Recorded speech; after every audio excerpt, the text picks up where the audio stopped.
Okay, as promised, I'm now behind the kit and I'm going to show you how I mic'd everything up as far as the drums go. I've got the two Cascade Fathead Ribbon Mics here. I'm going to put my drumstick here, this stick on top of here, and just measure that and make sure it touches the top of the microphone and move it here, and we discover a little bit off with this mic. I set these up before I started this shot, so I think if I just move it in a little bit, it'll be fine. So I'm going to just adjust it lightly, and what I'm doing is I have this mic here aiming straight down at the snare, and it's sort of covering this part of the set, or this part of the kit. Of course it gets everything, but it's primarily focused on this area. This I'm going to aim at the batter side of the bass drum head, and that's going to sort of cover this side of the kit. These toms, bass drum, the batter side, and then this, you can kind of turn this just a little bit this way, and it's going to sort of pick up this here. So it kind of divides the kit a little bit, and you got to really make sure this is aiming at the bass drum and sort of picking up this side of the kit. And now I'm going to make sure that we're equidistant with my little drumstick trick. I saw this on a video years ago on YouTube. So I'm going to hold this still. It can't move on the snare drum. Oops, I moved it. So you got to make sure. I'm going to put my finger down here. This. Major concentration. Boom. So we're good. We're the same distance with this microphone and with this microphone. So we're all good on our overheads now. And if for some weird reason one of these was out of phase, when you go home, when you're going to do your post-production, you can invert that signal and it should fix it. I've found that it fixes it. I usually record things over if things go wrong just to make sure I sleep better at night. But I find that amazing that you can invert it after the fact. That's one of the benefits of recording with a digital unit like this, or with any kind of digital situation. So we've got our Cascade Fathead Ribbon Mics, equidistance, avoiding fade issues, making sure we're covering the entire kit with our microphone placement. Okay, so next we're going to use our drumstick here, and I've got a snare drum marking. This is about, I don't know, it's like 3 inches from the edge. That was the idea. And so I'm going to place it here, and it's going to face the AKG P220 large diaphragm condenser microphone. This is a very sensitive mic. I've got it shifted, so, well, I don't right now because I'm using it to record this take, but once we start recording drums, I'm going to go minus 20 dB on the attenuator pad, because we want to cut it a little bit. It's very sensitive. It'll be so loud we won't be able to get a good level. And I'm still having to come down quite a bit on this fader to make this snare drum mic work, but it sounds great, so it's worth the extra trouble. And also I have it on the directional setting so that it's recording more unidirectionally as opposed to omnidirectionally. And one other note about these, I'm going to keep this hi-hat sort of as far away as I can here, and I'm going to push that cymbal out as far as I can, not this far out. I'm just doing this so you'll be able to see me on the shot. When I actually record, I'll bring it in a little closer, but I'm still going to try to keep it away from my mics so that we don't overwhelm the microphones with sizzle with hi-hats and snare and cymbals. I find that using these ribbon mics really helps calm those cymbals down. I think that the transformers sort of roll off highs in such a way that it usually sounds very well balanced, and I'm always happy with it. So that's what I've done with that. Now, out front on the bass drum mic, I've got that about this far out. I think this is like a 10-inch mark here. This is my 8-inch mark for guitar cabinets. I think this is like a, looks like another 2 inches, like a 10-inch mark.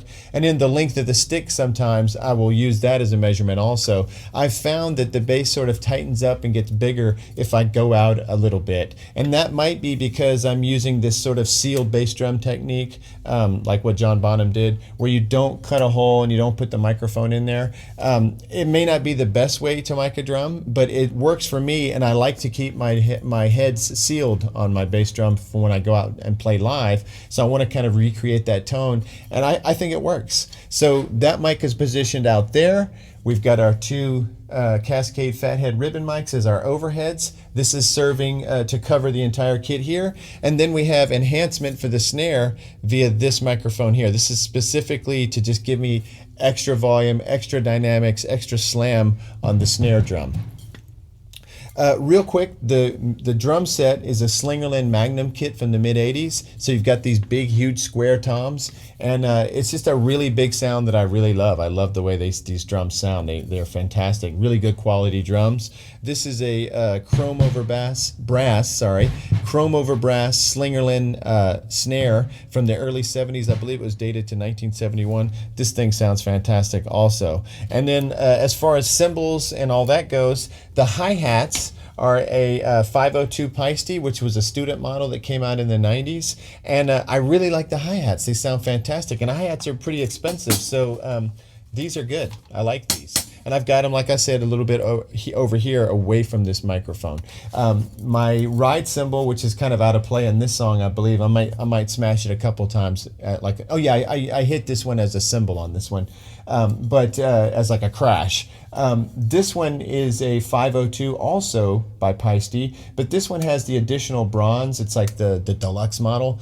And man, this thing sounds really good. And I got it for 50 bucks. Actually, our drummer Ryan, who plays with us live, got this for me on Guitar Center for $50. So that's awesome. And then this one here, I picked up in a pawn shop for I think I paid like 90 bucks for this one. And it's a Zildjian Avedis Crash Ride. I tend to like crash rides for crashes. They just have like a, I don't know, more sustained, bigger sound. I'm lately been into heavier crashes as opposed to like the thin crash thing. If I had tons of cymbals, I would definitely have a thin crash too, but I just try to keep my setup minimal, minimalist as much as possible.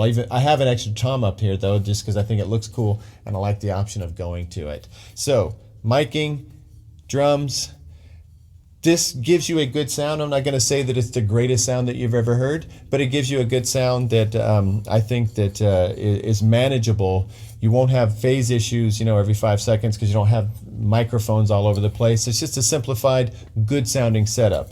Now, that bass drum mic, I wanted to make a quick note of that. That is the CAD or CAD KBM412. I've got the little brochure here.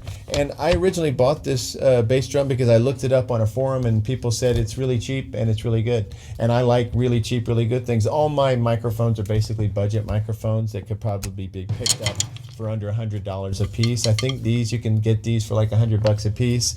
This one I paid $100 for. It was usually like $150, maybe as much as $200, but I paid $100 for it. And then I paid $38 for the KBM412. And it's essentially designed to be a microphone for bass. It's a cardio dynamic kick drum microphone, and I really like it a lot. Like I said, it was a cheap mic that overperforms for its price range, and it sounds great. So that's basically what I did when I went out looking for microphones for ways to mic the drums and mic all my instruments and vocal mic. I wanted a nice condenser mic for vocals, so I got this. I wanted something nice that can handle cymbals and guitar amps, so I got these, and I needed a pair. And then finally, I wanted a cheap bass drum mic that sounded like an expensive, good bass drum mic, and that's what I found in the CAD KBM412. I really like it a lot. So now I'm going to do a take. The way I do takes, the drumming part, this is sort of how I start the song. So I'll try to explain it in the best way that I can. Now, I'm going to write the song at home and work up an arrangement. Once I'm happy with the arrangement, once I like the arrangement and I'm playing it a lot, maybe I've rehearsed it with the guys that play with me live, and I'm happy with the way the song sounds, I will record a version of that song using a metronome. So like it'll be my guitar plugged directly in, and I'll be playing along, and then perhaps doing a separate vocal track with the external mics that are on the Zoom, or I'll just sing and play it at the same time. But the important part is that I'm going to decide on the tempo, and I'm going to I'm going to find a tempo, and I'm going to put a drum machine or at least a metronome click track on here at that BPM. So say this, I forgot what the BPM on this song is, but I think it was 130 something. Maybe it was 130. So I'm going to put 130 into the metronome setting, and you find that over in Tools. So you click on the Tool button, you go to Metronome, and then it has another setting where you can control the BPMs. And it has some kind of stock BPM settings that you can just click on, or you can dial in your own. So once I get my click track running and I've played my song along to it, I now have basically an arrangement and a click track to keep me from, going off time as far as my drumming goes, which happens a lot. So I definitely need that click just to give me a bass line. That becomes my everything that I play to later. Once I lay these drums down, I play the guitar to that, I play the bass to that, and build the song from there. So I'm going to take that version and I'm going to have it running in my headphones. And I'm always going to make sure that I 1, 2, 3, 4 with sticks in here so that I know when to start. I'm going to click with it here. And then I'm going to play the song just as I've decided to play it, the arrangement that I've decided. I'm going to play the drum track just as I envision it being. And I'll usually do 2 or 3 takes. Usually takes me a while to warm up. But once I get a really good take and I play it all the way through, I usually keep that take. I don't usually go through and try to perfect bits. I've found that for what I try to do with my music, as soon as I start trying to perfect things and make things perfect, especially things like drum tracks, it starts to lose its life. It starts to sound, really processed. So basically what I try to do is I try to get one good take. Now, if you've recorded yourself playing drums a lot and you have your own method, you'll have your own method and style. But for me, what I like to do is just get one really good take that I'm happy with, that's good all the way through, that I don't have to go in and like patch and try to fix. So I like to get one good clean take. So what I'm going to do is I'm going to play along to the song that I recorded in my head, and then once I get those drums down, there's a massive feeling of accomplishment for me, because I've sort of built the foundation of my house. And laying down guitars is a lot easier once you get past this drum point. When you're doing it by yourself, once you get past that point, I think the recording starts to flow a lot easier. It's just less complicated. I think recording drums is probably the most difficult part, and playing the drums is difficult. Being good enough and accomplished enough to get through 3, 4, 5 minute song without screwing up the track and making it difficult to get a workable recording. So what I'm going to do is I'm going to set everything up, and then we're going to just start recording the drums, and you can see what I do. And from there, we're going to move to recording guitars. Okay, now we're at the Zoom. We've got our 4 inputs. This input is the snare drum. This is the left overhead mic. This is the right overhead mic. This is these 2 mics represent the recorder man part of our miking system. These are the 2 overheads. And then this is our bass drum. So it's the 4 microphones, input 1, 2, 3, and 4. Now I'm using input 1 and I have it armed. You see the red light? That means it's recording, because I'm actually using it right now for this video. These other 3 lights will be engaged once we start recording drums. I'll hit this, they'll turn red, each of them will turn red. If you hit them again, they go mute. So it's a play, mute, record button. It serves 3 purposes. Okay, so on that first one, I have the gain rolled all the way off. Like I said, I'm using the Rane. I've got my high Z switch off, right? Because this is not an instrument. If I was to plug a guitar in and use some of the effects, that's what I would click on to get the input gain correct. But we don't need that, because this is coming from a microphone preamp, has its phantom power on and everything like that. So we have phantom power off here. We don't need it, right? These microphones are off as well. It has a couple of onboard condenser mics. I hardly ever use them, but they would be good for like recording a meeting or something, like school or something like that. Maybe a nature recording or a live recording, but I don't find them to be very useful for most of the things that I record. So let's see, we've got a quick review. We have 4 tracks that we're using. These are yet to be engaged. Now, they will be engaged, and as you can see, I've got the gain here set at the different settings, and I do think these Zoom preamps are just fine. Now, if I was to go over here, you can see how this kind of is set up. You have these banks of tracks. This is track 1 through 8, and we're using the first 4. If you hit this button, you go to the second bank of tracks, which is tracks 9 through 16. Go over to the right to this button here. Now you're in 17 through 24. Over here, you have the track button. It does not work when the recorder is engaged, unfortunately, but this track button will let you know what each track is. So let's say you're back here in this bank and you want to know what you recorded right here. It'll actually tell you when you hit the track. It'll say something like mono 000 or mono 001, and you can actually go through and name the tracks as well to avoid confusion. But when I take it to the computer, I can usually tell what order I recorded the track, so I sort of know which one is the individual tracks by the number. Okay, so then back over here, after the track button, we have this pan EQ button.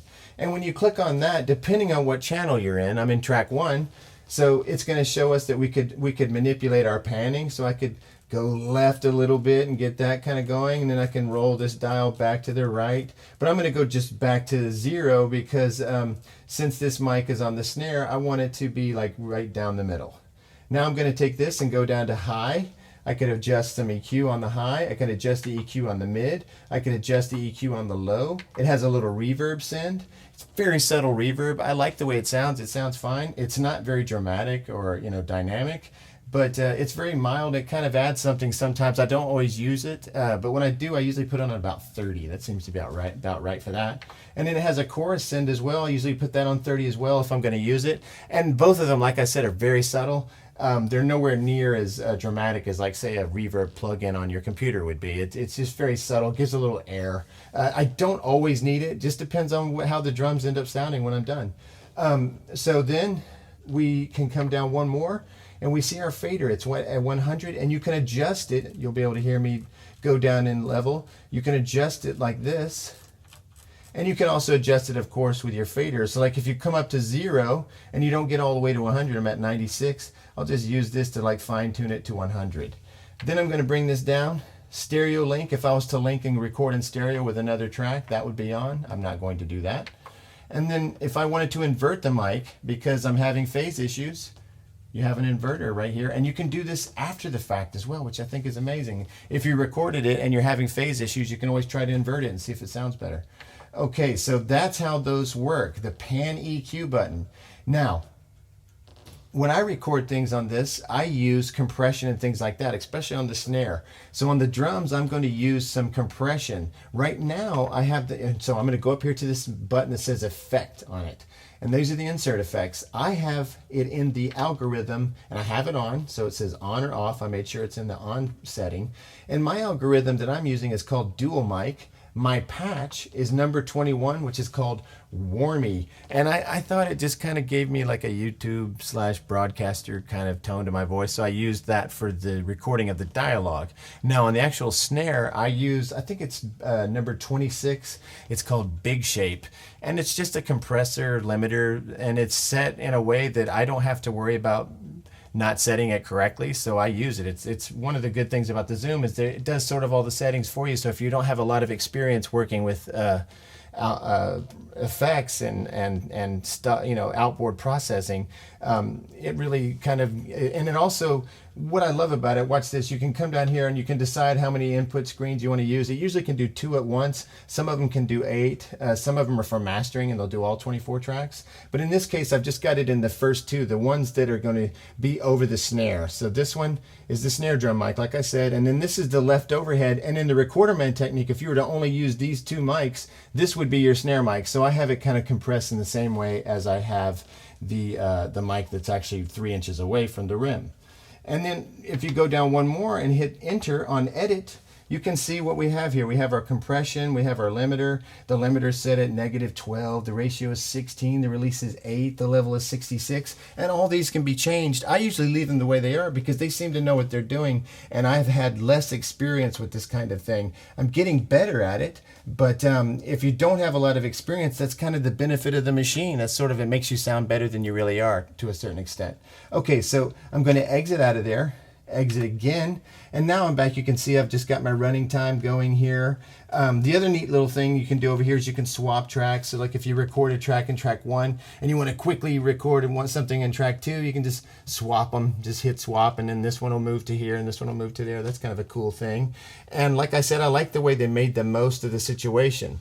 They've got the faders here. They've got 8 faders, but we're using them in 3 different banks, so it ends up being 24 tracks. What I usually do after I record the drums, so I've got my 4 drums, right? We've talked about that a lot.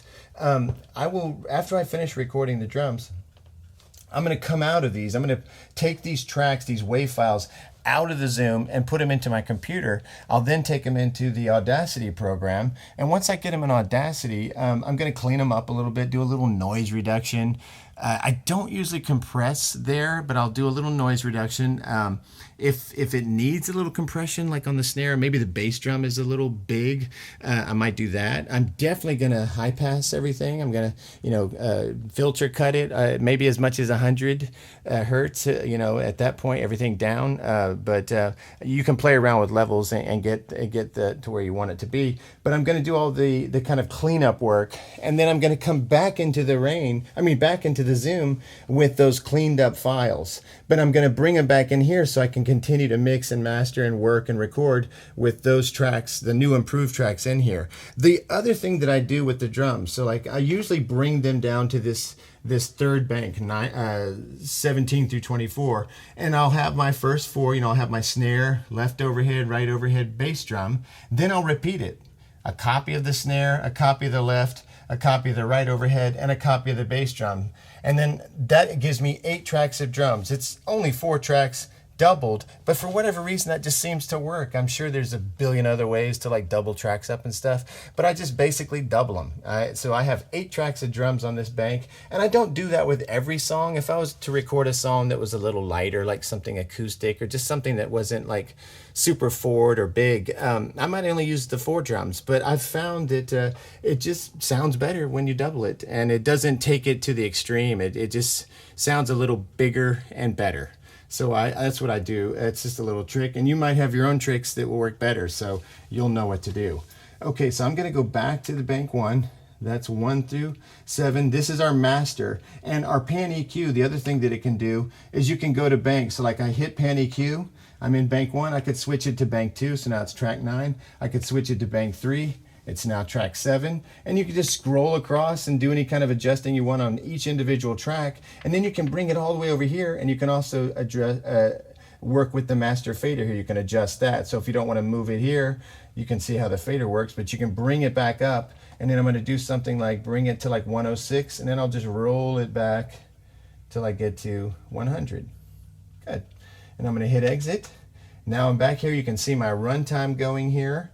We've got our ability to swap, our ability to bounce, our ability to undo or redo a track.